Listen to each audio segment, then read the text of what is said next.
Hello friends, good morning. Welcome to my channel Stree life style. आज मेरे दिन की शुरुआत हुई थी 4:30 AM पे और उठने के बाद फिर मैं फ्रेश वगैरह होके ब्रश करके और आ गई थी अपने लिए चाय बना के स्टडी के लिए। और ये मैंने टेबल से एक कागज़ पर लिख लिए हैं, तो इससे क्या है लर्न करना इजी होगा। तो मैं उनको भी रोज़ डेली मॉर्निंग में अब रिवाइज़ करूँगी। और आज मैं मॉर्निंग में मैथ्स पढ़ने वाली हूँ, तो पहले मैं टेबल रिवाइज़ करूँगी, उसके बाद फिर बॉट एंड स्टेम वाला चैप्टर करूँगी मोबाइल से देख के, साहिल सर की वीडियो से। और आज मेरे पास एक कमेंट आया था कि अपना इवनिंग रूटीन शेयर करने के लिए, बट उस टाइम पे क्या है बहुत देर हो गई थी, तो मैंने लेट देखा था वो कमेंट। तो आज तो मैं इवनिंग रूटीन शेयर नहीं कर पाऊँगी, लेकिन मैं कोशिश करूँगी कि 1-2 दिन में अपना इवनिंग रूटीन आपके साथ ज़रूर शेयर करूँ। और मेरा इवनिंग रूटीन मतलब एक दिन अलग और एक दिन अलग रहता है, क्योंकि एक दिन हमारे यहाँ आपको पता है, मैंने बता रखा है कि अल्टरनेट डेज पे हमारे यहाँ नल आते हैं। तो एक दिन का मेरा शाम का कम से कम 1 आवर टाइम पानी के चक्कर में वेस्ट हो जाता है, क्योंकि ऊपर भी टंकी में पानी चढ़ाती हूँ तो देखने के लिए जाना पड़ता है मुझे, और नीचे भी फिर मोटर वगैरह लगा के और करना पड़ता है। तो इस वजह से उसमें भी थोड़ा टाइम चला जाता है। और उसके अदर डे पे मैं फ्री रहती हूँ, क्योंकि उस दिन नल नहीं आते, तो बस मुझे घर का ही काम रहता है, तो मैं उस दिन थोड़ा अच्छे से पढ़ाई कर पाती हूँ, और भी शाम को भी। और इवनिंग में मेरे पास बहुत सारे काम रहते हैं, कपड़े फोल्ड करना और बाकी के जो भी नेक्स्ट डे की तैयारी करना, सब्ज़ी वगैरह की क्या बनाना है ये सब, और लहसुन वगैरह ये सब भी मैं रात को ही छील देती हूँ। और जो भी मतलब पॉसिबल होता है वो वैसा काम मैं रात को ही कर देती हूँ, ताकि सुबह प्रॉब्लम ना हो। और अभी मैं ये क्लीनिंग वगैरह ये सब नहीं कर रही हूँ दिन में, तो ये सब काम मैं रात में ही कर रही हूँ। जैसे अलमीरा वगैरह ये सब फैल जाती है, तो फिर मैं उसको रात में ही सेट करती हूँ, ताकि मेरा सुबह का टाइम बर्बाद ना हो। और ये धोने के लिए जो कपड़े मुझे निकालने होते हैं वो भी मैं नाइट में ही निकाल देती हूँ, ताकि सुबह मेरा ये सोचने में टाइम वेस्ट ना हो। और आज मैंने ब्रेकफास्ट में पोहा बनाया था, और सब्ज़ी गोभी मटर की बनाई थी, सूखी वाली सब्ज़ी बनाई थी एकदम। और उसके बाद फिर खाना बनाने के बाद मैं आ गई थी यहाँ पर हनु के यूनिफॉर्म पे मुझे प्रेस करनी थी, तो अभी वो उठानी है, तो मैं पहले प्रेस कर लूँगी और फिर उसको उठा दूँगी, और उसके बाद फिर उसको रेडी करूँगी।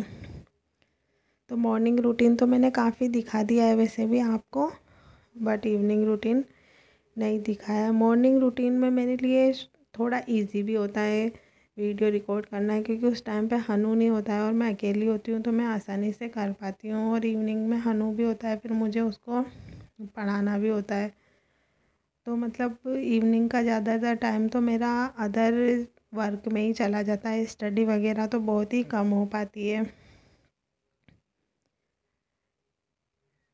और अभी 18 दिसंबर से हनु के हाफ ईयरली एग्ज़ाम स्टार्ट होने वाले हैं, तो अभी मैं उसको भी प्रिपरेशन करवाऊँगी, क्योंकि एग्ज़ाम में उसको प्रिपरेशन में ही करवाती हूँ। और अभी इसीलिए मुझे उसके ऊपर भी बहुत ज़्यादा ध्यान देना पड़ेगा, क्योंकि अभी मैं वीडियो के चक्कर में और ये व्लॉग वगैरह बनाती हूँ, रात को एडिटिंग करती हूँ, तो मेरे 2-3 घंटे से भी ज़्यादा टाइम वेस्ट हो जाता है, तो मैं उसको आजकल पढ़ा नहीं पा रही हूँ अच्छे से। तो इस वजह से अभी ये सब काम थोड़े कम करके और मुझे उसके ऊपर भी ध्यान देना पड़ेगा, क्योंकि वो भी मेरे लिए बहुत ज़्यादा ज़रूरी है उसको स्टडी करवाना, वरना फिर वो पीछे रह जाएगा।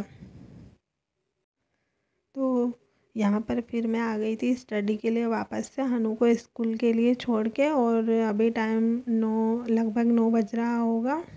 अभी मैं दिखा दूँगी आपको थोड़ी देर में टाइम भी। यहाँ पर मैं रीजनिंग सॉल्व कर रही हूँ, और आज रीजनिंग में मैंने कोडिंग डिकोडिंग किया था।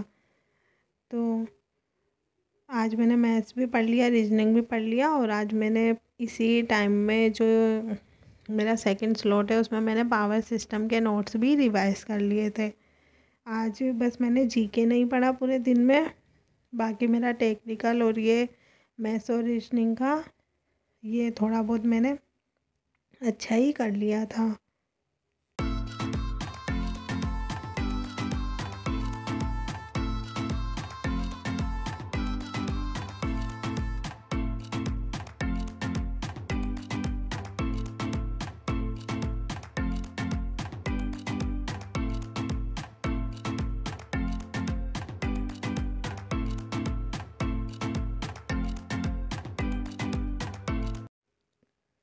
और यहाँ पर अभी मेरा सेकंड स्लॉट ख़त्म कर दिया है मैंने, क्योंकि मुझे आज बहुत सारे काम भी हैं और फिर मैं बहुत ही लेट हो जाती हूँ। इस वजह से अभी भी लेट तो हो गई हूँ, बट फिर भी अभी स्टडी हो गई है तो इतना टेंशन है नहीं। फिर मैं आ गई थी सीधा बेडरूम में और अपना बेड वगैरह ये सब, आज मुझे बेडशीट भी निकालनी है और दूसरी बेडशीट चेंज करनी है, तो इस वजह से फिर मैं वो भी कर दूँगी और सोफ़े का भी साथ में ही चेंज कर दूँगी और फिर इनको धो भी लूँगी। तो इस वजह से आज मैंने सोचा हुआ था कि मैं आज इनको चेंज कर दूँगी, इस वजह से मैंने पहले नहीं किया था। और जो पिलो वगैरह है और ब्लैंकेट है वो सब मैंने धूप में डाल दिए हैं, क्योंकि कभी कभी जो बिस्तर रहते हैं उनमें धूप भी लगा लेनी चाहिए अभी सर्दियों में। तो अभी अच्छी धूप आ गई है हमारे यहाँ, मौसम अच्छा हो गया है, तो इस वजह से आज मैंने सब ऊपर डाल दिए हैं और अभी मैं बेडशीट वगैरह चेंज कर लूँगी और पिलो कवर ऊपर से ही निकाल के लाऊंगी और उनको वॉश कर दूँगी। तो पहले मैंने सोचा ये वाला बेडशीट लगा देती हूँ, मगर फिर इसमें मुझे बीच में से थोड़ा कट लगा हुआ दिखा, क्योंकि अभी नया ही है ये, मुझे भी पता नहीं है कि हनू ने कुछ कर दिया होगा। बट फिर इसको मैंने हटाया और दूसरा लगाया और इसको अभी सोफ़े पे लगा दूँगी, क्योंकि सोफ़े पे तो फोल्ड करके बिछाना होता है तो उसमें पता चल नहीं पाता है इसका। तो फ्रेंड्स ऐसे ही दिन निकल जाता है काम करने में और स्टडी करने में, अपने लिए भी टाइम देना मुश्किल हो जाता है, मगर हाँ अपने लिए टाइम ज़रूर हमें देना चाहिए। मगर कोशिश ही करते हैं हम देने की और फिर भी पता नहीं टाइम इतनी जल्दी निकलता है, और जब हमारे पास काम नहीं होता है तो नहीं निकल रहा है। बट अभी हम स्टडी करते हैं, इस वजह से भी टाइम हमें पता ही नहीं चलता है कि कब सुबह से शाम हो जाती है। और मैं फिर शाम को एडिटिंग भी करती हूँ, तो मेरा दिन तो इतना जल्दी निकल जाता है कि मुझे पता तक नहीं चल रहा है कि आजकल कब सुबह शाम रात दिन हो रही है। बस दिन भर लगी रहती हूँ, तभी भी तब जाके थोड़ी बहुत स्टडी कर पा रही हूँ। और अपने लिए थोड़ा बहुत टाइम आज तो निकाल लिया था मैंने, थोड़ी देर धूप में चली गई थी मैं बैठने के लिए, बाकी पर रोज़ नहीं निकाल पाती हूँ।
और यहाँ पर फिर नहा के आने के बाद मैं चली गई थी और यहाँ पर बनाने के लिए अपना लंच बनाया मैंने, और फिर बर्तन वगैरह क्लीन किए, और फिर जो छत पे कपड़े डाले थे वो भी लाने थे मुझे, तो मैं वो भी पहले ही ले आई थी, वो आपको मैंने वीडियो में दिखा दिया है। और फिर हनु के आने से पहले पहले ही आज मैंने बर्तन वगैरह सब क्लीन कर लिए थे, क्योंकि आज उसकी एक नई डिमांड है कि उसके लिए मुझे गुलाब जामुन बनाने हैं। तो गुलाब जामुन का जो पैकेट आता है प्री मिक्स का, वो रखा हुआ था मेरे पास, तो उसी से बनाने थे। तो वो पिकनिक जाने वाला है 1-2 दिन में, तो वो बोल रहा था कि मम्मा मुझे लेके जाना है, तो आप पहले से ही बना देना। तो इस वजह से आज का दिन तो अब उसी में जाने वाला है, तो इसीलिए आज मैं जल्दी ही बर्तन वगैरह क्लीन कर रही हूँ, वरना मैं ज़्यादातर बर्तन इवनिंग में चाय के टाइम पे करती हूँ, और इस टाइम पे फिर स्टडी के लिए बैठ जाती हूँ। मगर आज वो आएगा और उसके बाद हम दोनों लंच करेंगे। फिर लंच करने के बाद मैं उसके लिए ये गुलाब जामुन बनाने के लिए आ गई थी यहाँ पर, और तीनों काम एक साथ चल रहे थे मेरे। मैंने चाशनी भी चढ़ा दिया था यहाँ पर, और इधर मैंने तेल भी चढ़ा रखा था, और साथ में ये भी मैं बना रही थी। तब जाके फिर मैंने 1 आवर के अंदर ये बना दिए थे, मतलब 3 से और 4 तक बन गए थे, और उसके बाद 4 to 5 मैंने रेस्ट किया, और फिर आ गई थी मैं चाय वाय बनाने के लिए। तो वीडियो अच्छा लगा हो तो लाइक शेयर ज़रूर करें, चैनल को सब्सक्राइब करें। Bye bye.